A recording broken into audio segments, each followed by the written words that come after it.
Bonjour à tous, écoutez, je vous retrouve aujourd'hui pour une nouvelle vidéo concernant le nouveau chapitre. Dans cette période particulière qui s'ouvre devant nous, on va parler donc du nouveau chapitre, ce chapitre 8 sur les besoins nutritifs des animaux et des plantes vertes. En fait, qu'est-ce qu'on va voir dans ce chapitre?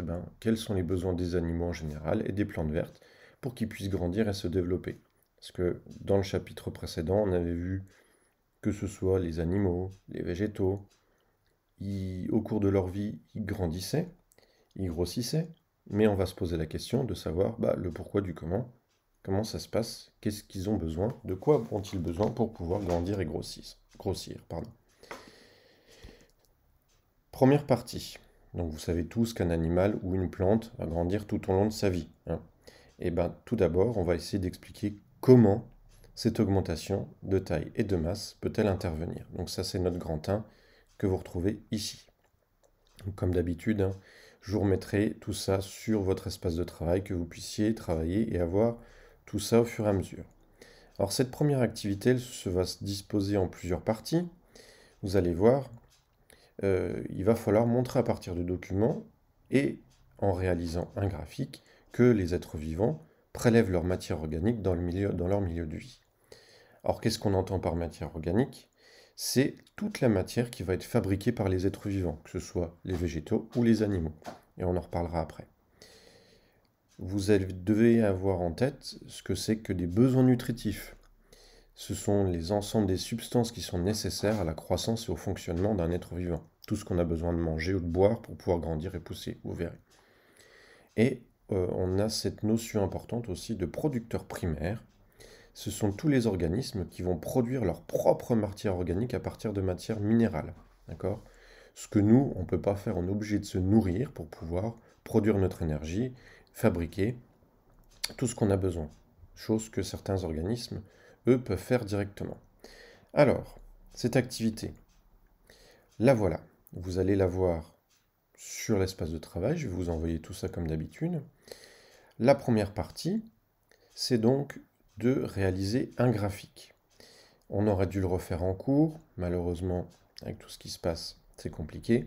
Donc je vous ai fait une petite vidéo en parallèle pour reprendre justement cet exercice, comment on fait pour passer de ce type de représentation, donc un tableau, à celui-ci, un graphique. Donc je vous reprends dans la vidéo toutes les informations importantes, comment on fait pour en arriver là, tout ce qu'il faut ne pas oublier pour réaliser ce type de schéma, de graphique. Donc cette façon de communiquer, euh, une façon de communiquer dans un type de langage scientifique. Voilà. Donc c'est un petit rappel qui vous permet de tracer le graphique à partir d'un tableau. Et donc cette aide, elle vous sera utile pour résoudre l'activité.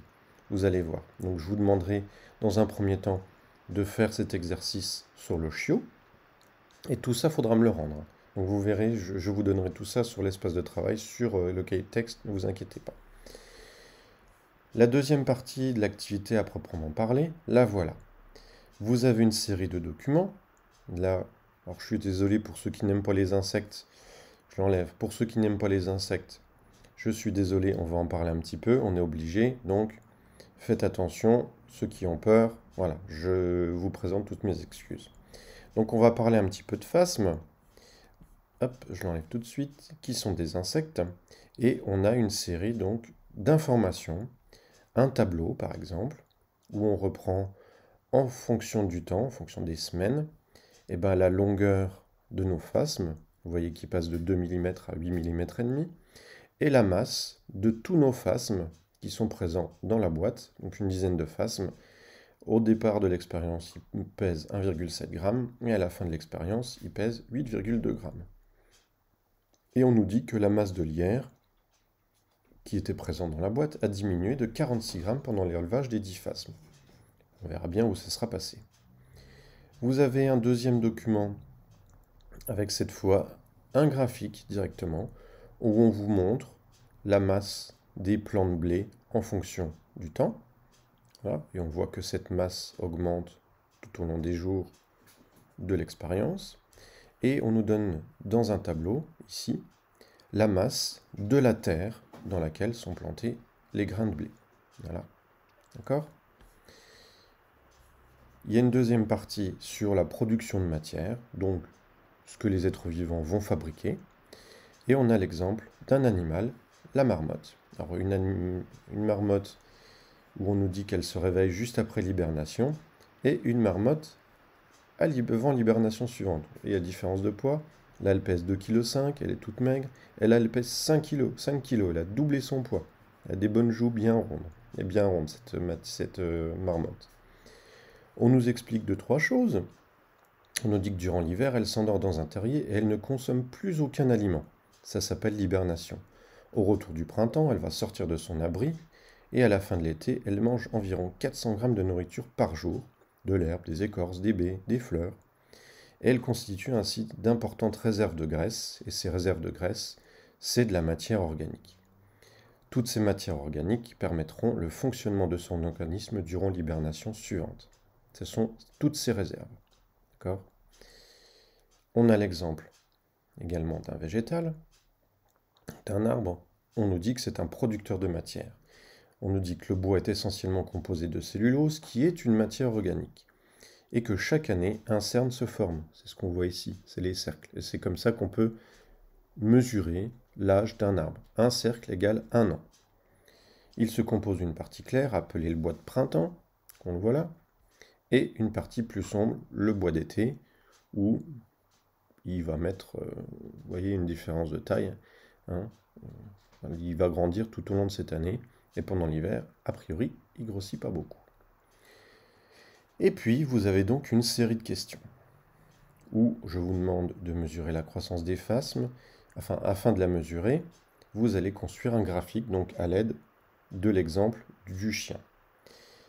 Vous devrez donner des hypothèses sur l'origine des éléments qui permettent la croissance du phasme et celle du blé. Justifiez l'expression les êtres vivants sont des producteurs de matière. N'oubliez pas, vous faites des belles phrases.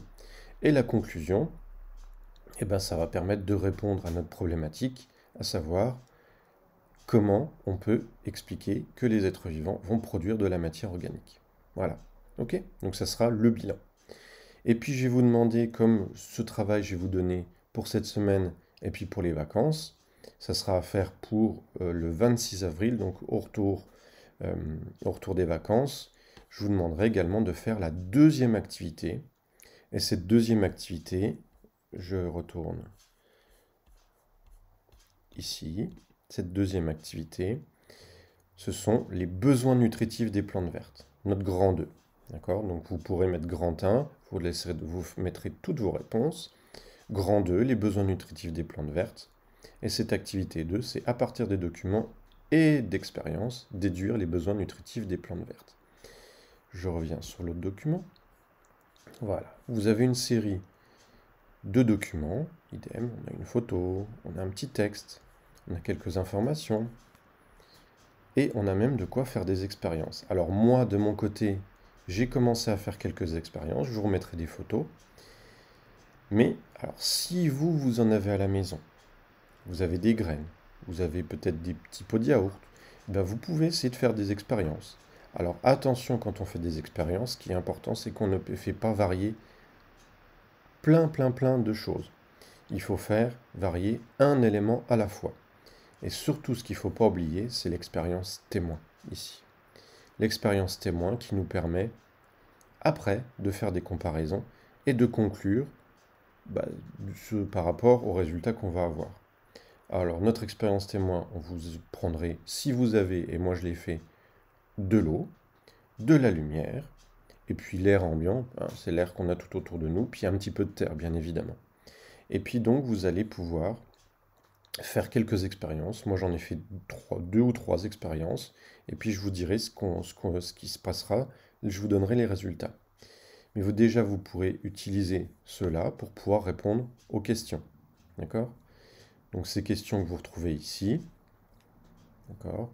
Et idem, hein, la conclusion, la question 4, qui fait partie, ça fera notre bilan en fait de l'activité. Ok? Donc si vous pouvez faire chez vous, si vous avez de quoi faire des graines, si vos parents ou grands-parents, ils ont un jardin qui font des plantations, vous avez peut-être quelques petites graines en plus, et ben essayez de faire des petites plantations, essayez de faire des expériences, de voir ce dont les plantes ont besoin.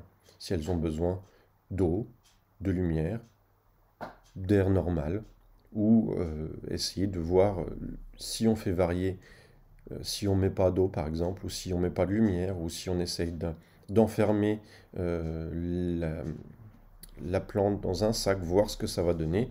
Donc, je vous donne peut-être des idées pour faire des expériences, mais voilà. D'accord? Donc essayez de répondre à ces questions.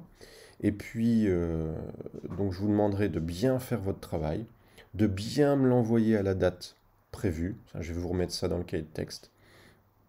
Puis bien répondre à la question, hein. Bien tout répondre, faire tout bien, tout propre. Donc je vais vous expliquer tout ça dans le mail. Et c'est super important parce que voilà, il faut qu'on travaille, qu'on continue à travailler malgré tout. D'accord? Donc n'hésitez pas à me poser des questions si vous avez besoin. Je suis disponible, il n'y a aucun souci. Tenez-moi au courant si vous avez des problèmes, n'importe lequel. Et puis moi, je serai là pour vous aider. D'accord?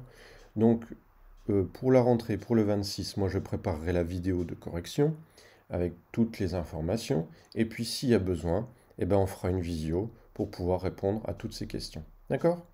Voilà, donc n'hésitez pas, je vous laisse là, je vous laisse votre travail, je mets tout ça sur le cahier de texte et sur votre espace de travail.